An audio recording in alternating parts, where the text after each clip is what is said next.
Hi ladies!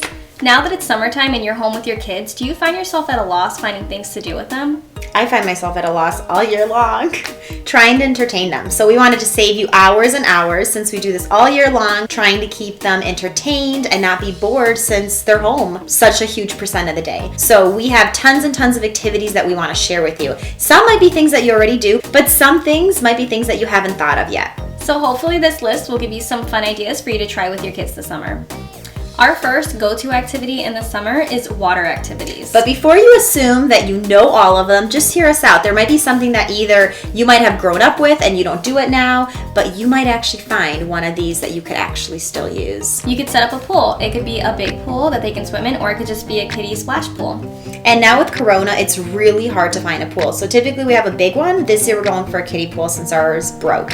But you could always just throw in a chlorine tablet to maintain the kiddie pool so you don't have to take out the water every few days. You can let your kids run through the sprinkler, or you can be creative, and if you have a slide in your backyard, you can set up like a garden hose hanging over the slide and turn it into a water slide. You can also fill up water balloons. That's always a lot of fun.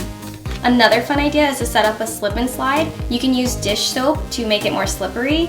If you want to make sure that your kids' eyes aren't burning from the soap, you can also use baby soap and that will help. Or if you have a hill in the backyard, you could always put it down the hill in the backyard to give them more speed. You can also set up a water table if you don't have room for a big pool. Something fun my kids like to do is we like to set up a toy wash where we put shaving cream inside a bucket with a little bit of glue and it makes it a little bit puffy, and the kids like to wash all of their toys with it.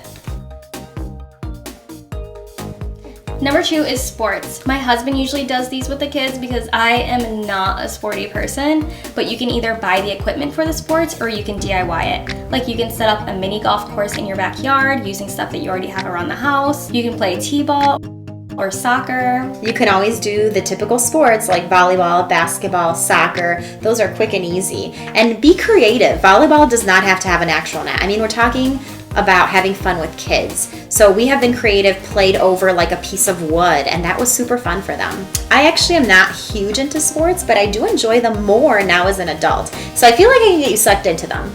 I don't know about that. It's so crucial to be creative. So Frisbee, for example, I never really got the hang of the game. And then especially when you throw kids in the picture, like you're just throwing something back and forth. It felt like catch. But now we're creative. We decided to do like a monkey in the middle. My husband and I will try to throw it to each other. The kids will try to get it from us, and then we switch. Another one is gymnastics. You could buy so many things for gymnastics for super, super cheap, obviously from somebody else. But we ended up buying a gymnastics mat and a beam. And again, we paid so little for them. But that's just another thing that I feel like I like to have at home because we homeschool, right? So we need an extra activity for them. Don't forget, sometimes we have to tuck things away so that when you pull it out, the kids are excited to use it. Like our balance beam does not sit out all year long. We tuck it away for months on end, and then when we pull it out, it's like a new toy. Number 3, riding. There are so many fun things out there that your kids can ride. They could ride bikes, balance bikes, plasma cars, scooters, rollerblades, roller skates, longboards, skateboards, the list goes on. So consider which one do you think your kid will like. Side note about longboards, we actually never grew up with them, even skateboards. And sure enough, my husband and I and the kids all love them. So you should definitely try out things. Feel free to buy it used for super, super cheap and then sell it. If your kids aren't interested in it, sell it. If you're not interested in it, go ahead and sell it. Number 4, enjoy nature. Go on nature walks, go outside and dig for worms, go bird watching. You can set up a bird feeder or a bird bath in your backyard to attract them to your yard. Yeah, create a small space for your kids to build a garden, or you can also have a garden. We had a small 1 foot by 2 feet garden at our old house. So you can make it work with any space that you have. Something really cute that I've done with my daughter is we've set up a fairy garden. You can go to the dollar store and buy little like gnomes and statues and buy seeds and just set one up in your backyard, or buy a flower pot and set one up. It's super cute, and afterwards the kids play with it all the time with the little gnomes and the little fairies, so it has lots of play potential. When I can't go out with them on a nature walk, whether the baby's sleeping or honestly I'm just too busy to go out there, I love sending them on an adventure. I have them all grab their backpacks and I tell them they're going on an adventure and they already know what's coming. They always get a fruit a bottled water, and then I give them something special. Like it's always just something extra I have in the house. Like the last time they did it, I gave them these little pebbles that we use to decorate cupcakes, and they loved it. I told them that this is what you need to plant, and so they planted these special little magical seeds that we call them. So just be creative. Grab something that you don't need in the house, put it in their backpack, and tell them they're going on an adventure. They need to explore. Tell them what they need to do with that item. Number 5, you can set up a hunt for your kids. So you can do the typical one, which is a scavenger hunt. Give them a list, and as you're going for a walk, those are the things that they need to find. Such as pine cones or specific types of birds or twigs or anything that you would find along the walk. It keeps them really focused. A second type of hunt you can set up for your kids is a treasure hunt. My kids love this one. My husband has actually drawn out a sketch of our backyard so that it's accurate, and he places X's in the places where they will find clues until they find the treasure. Usually we will bury gold coins or some sort of nature item that we found in the backyard, and once they've completed the treasure hunt, they get a prize. And sometimes we'll do vice versa, where the kids put the X's on the map and then we have to find the treasure, and they love it. Number 6 is outside arts and crafts. It is perfect to do arts and crafts outside because they're outside, so it's okay if they get messy. They're not going to destroy your house. And we also do lots of finger painting, or we even do body paint. The kids love it. Everybody's familiar with chalk, but you could switch it up by taking that chalk and making it into powder, mixing it with water, and putting it into a spray bottle. Now they have like a spray paint type that they can spray the driveway with, or in our case, spray our playground.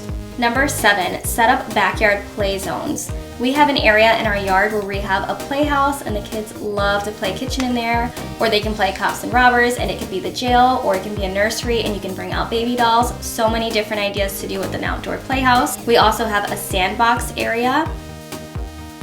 Another zone that you can have is Orbeez. They're these water beads that swell up when you let them sit in water. And then when you let them dry, they shrink to smaller than a pea. The kids love to sit in them. They like to put their feet in it. They like to even just carry them and like play with them and do things with them. They're just really fun to touch. Another zone you can have is bubbles. You can actually give them hand bubbles where they blow their own, or you can buy a bubble machine. My kids love to go around with tennis rackets and they follow the bubbles around the yard and try to hit them.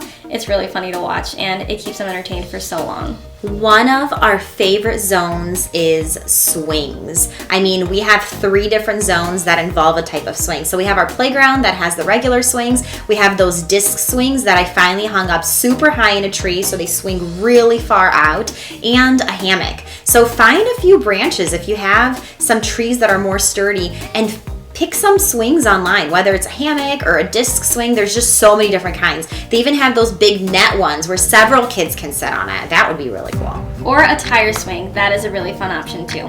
Number 8, lawn games. There are so many, and I don't know the names of any of them. So Alana, go ahead. My husband and I are really competitive, so we love lawn games. We probably play them more than the kids. There's lots of ways you can make lawn games easier so your kids can join in. For example, with cornhole, you can bring the box closer to your child so they have a higher chance of getting the sack into the hole. For croquet, you can put the arches closer to each other so that the kids can get the ball through multiple arches at the same time. For ring toss, you can have the younger kids be closer to the game, middle kids in the middle, and then as adults, we go further back.